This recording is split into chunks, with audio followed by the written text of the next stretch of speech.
Welcome to Farm to Stable, a science-based equine nutrition podcast.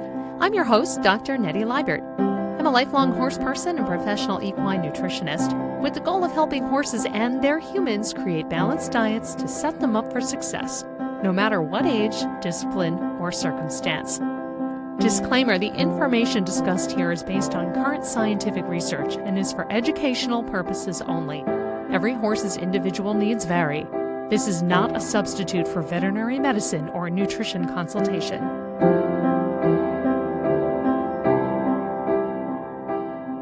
Welcome to another episode of Farm to Stable, an equine nutrition podcast. I'm your host, Dr. Nettie Liebert. And this month, I'm focusing on feed myths. And by that I mean maybe some common misconceptions you heard about feeding horses, or some things you just may have heard around the barn that just simply aren't true. Now, a lot of feed myths are rooted in the days before equine nutrition really got a lot of attention and a lot of research.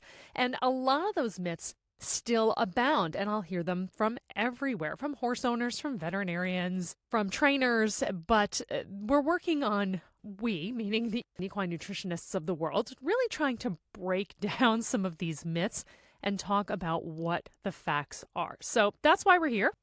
And this time around, I want to talk about a few different ingredients that you might hear about. The first one being wheat middlings or wheat midds.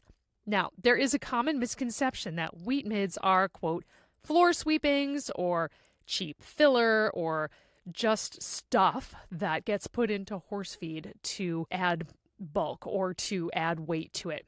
So that's not true at all. None of that is true.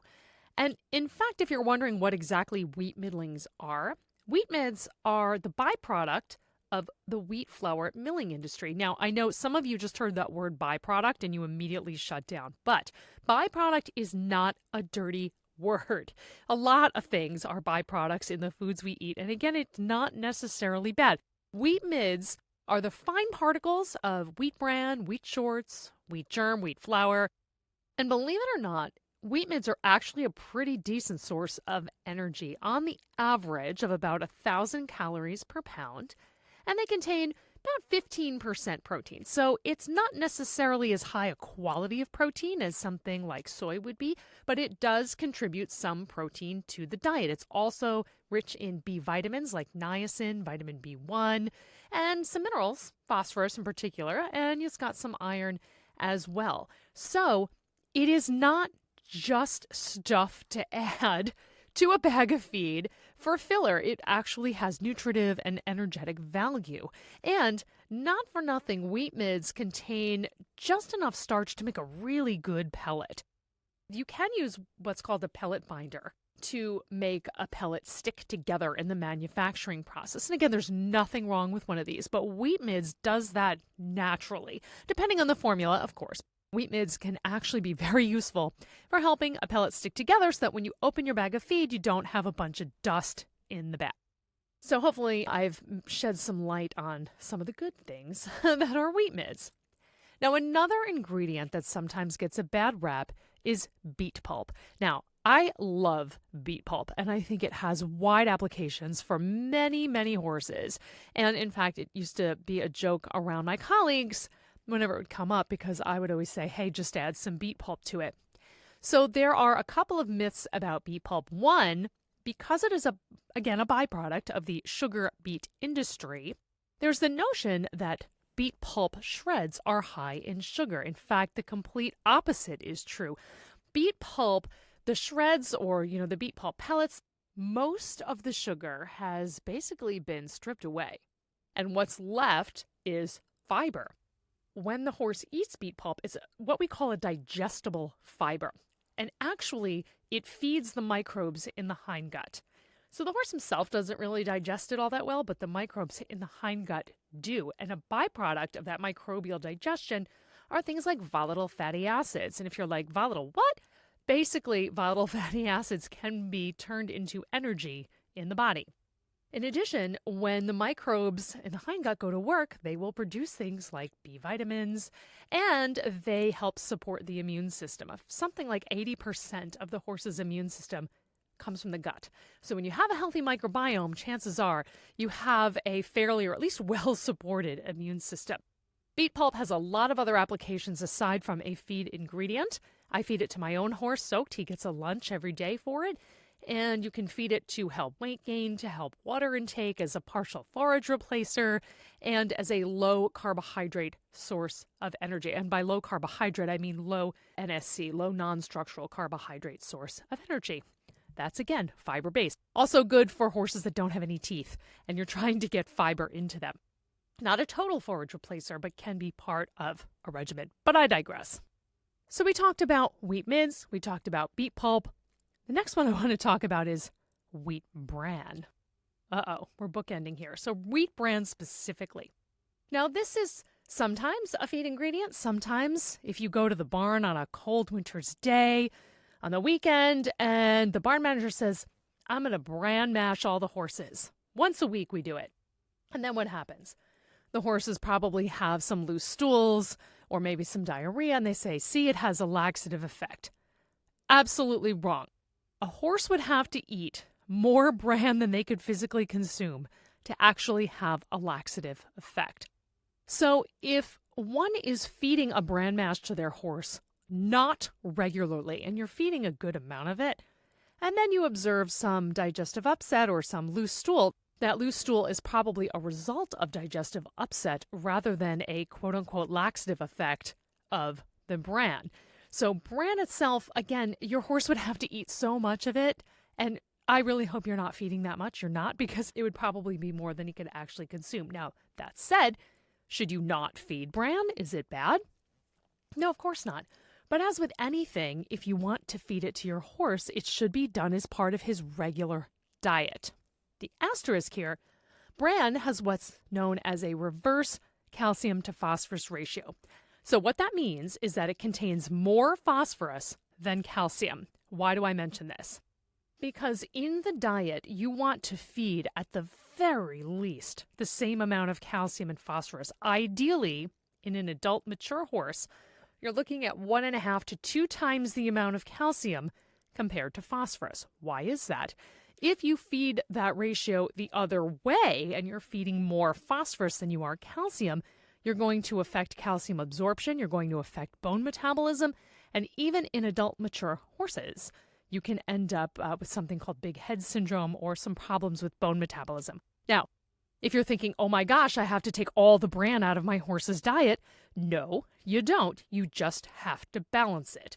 So one thing you could balance it with is, beet pulp. Yeah, because beet pulp is very high in calcium.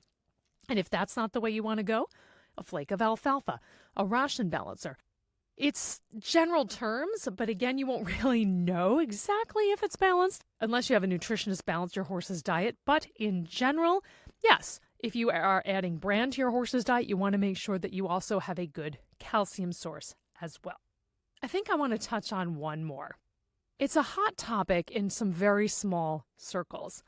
And this last one I want to talk about is soy.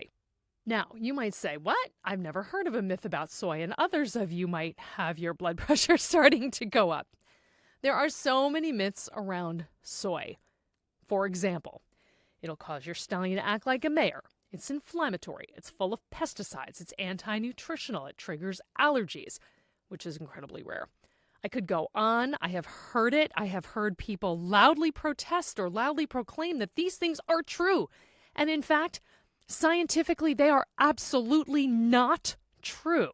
If you're not familiar with the myth of soy causing a stallion to act like a mare, soy contains what's called phytoestrogens, meaning plant estrogens. Estrogen is the female sex hormone. In horses, yes, a lot more research is definitely needed. But guess what else contains phytoestrogens? Alfalfa, certain grains, certain other legumes, peas. Peas are legumes. So you kind of see where I'm going here. There was a really great infographic published by Penn State Extension in cooperation with University of Florida Extension and others about soy. So phytoestrogens, again, they're present in many plants, including soybeans.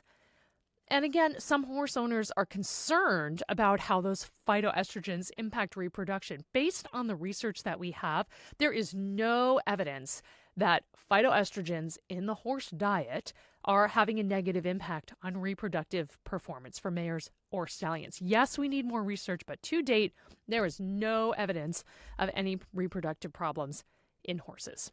So sleep easy tonight. I'm going to cover allergies or food allergies in horses in another podcast, but suffice to say, they're very, very rare in horses. You cannot determine them by a blood test. Soy allergies are rare in horses. Do they exist? It is entirely possible, and we're going to talk about that again in another podcast and how to go about trying to ascertain if your horse truly has a food allergy. Other things you get from soy. Hulls, we've talked about that previously and how really great a fiber source soybean hulls are. Again, it's also a key ingredient in a lot of manufactured feeds. The oil extracted from soybeans is a great fat source. And the meal is a really high quality protein, meaning soybean meal contains those essential amino acids that the body cannot manufacture and has to take in via the diet. So what else? Soy is inflammatory. No, it's not. In fact, research shows it's actually anti-inflammatory when consumed in moderate doses or moderate amounts. It's not full of pesticides. There are monitoring systems in the United States through the United States Department of Agriculture, internationally through RASIF, that test and monitor these things. And if they find some batch of a given food that has pesticides in it, they pull it off the market and they cite the country or the manufacturer of origin. So these things are monitored. There's another myth that soy is anti-nutritional. It's not. Soy does contain something called a trypsin inhibitor, which is completely inactivated when the soybeans are cooked. So as long as you're not eating raw soybeans, this is not a worry.